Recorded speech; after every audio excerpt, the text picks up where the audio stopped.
Hi friends, ఈరోజు మనము ఈ మొక్క గురించి తెలుసుకుందాము. ఇది ఎలమండా ఫ్లవర్ ప్లాంట్. ఈ ఫ్లవర్స్ చూడండి ఎల్లోయిష్గా ఎంత కలర్ఫుల్గా ఉన్నాయో, చాలా బాగున్నాయి కదా. ఈ మొక్క గురించి తెలుసుకుందాము. ఇది మన గార్డెన్లో ఖచ్చితంగా ఉండవలసిన మొక్క. యాక్చువల్గా న్యాచురల్ వేలో పాలినేషన్ జరగడానికి ఈ మొక్క చాలా ఉపయోగపడుతుంది.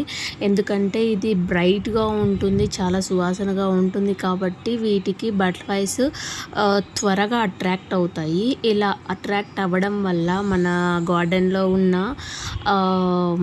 ఈ వెజిటేబుల్స్ ఉంటాయి కదండి, ఆ వెజిటేబుల్స్ త్వరగా పాలినేషన్ న్యాచురల్గా జరగడానికి ఇది బటర్ఫ్లైస్ యూజ్ అవుతుంది. కాబట్టి ఈ పూలను త్వరగా గార్డెన్లో పెట్టడం వల్ల బటర్ఫ్లైస్ ఎక్కువగా అట్రాక్ట్ అవుతాయి. దానివల్ల ఎక్కువ బటర్ఫ్లైస్ వల్ల మనకు న్యాచురల్ పాలినేషన్ జరుగుతుంది. వీటిలో చాలా కలర్స్ ఉంటాయండి.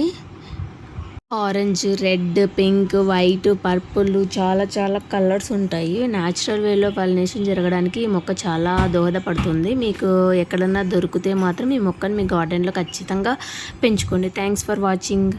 Please subscribe.